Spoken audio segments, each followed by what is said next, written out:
ఇప్పుడు మొక్క స్లోగా పెరుగుతుంటుంది. ఒక 3 నెలలు, ఒక 6 నెలలు అయిన తర్వాత స్లోగా మీరు గోల్ అచీవ్ చేయటంలో అడుగులు ముందుకేస్తుంటారు. ఇక్కడ జాగ్రత్తగా ఉండాలండి. జాగ్రత్త ఏంటంటే, ఈ మొక్క పెరగటానికి మనం ఎంతో నీళ్లు పోస్తాం, పోషకాలు ఫెర్టిలైజర్స్ వేస్తాం కదా.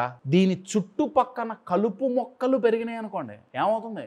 దీనికి నీళ్లు పోసి, దీనికి ఆహారం పెట్టి, దీనికి ఎరువులు వేస్తే అవి తినేస్తుంటాయి. మన లైఫ్లో మనల్ని ఎదగకుండా, మన గోల్స్ అచీవ్ చేయకుండా ఆపే కలుపు మొక్కలు 2 ఉన్నాయండి. అవి తీసి అవతల పడేయాలి.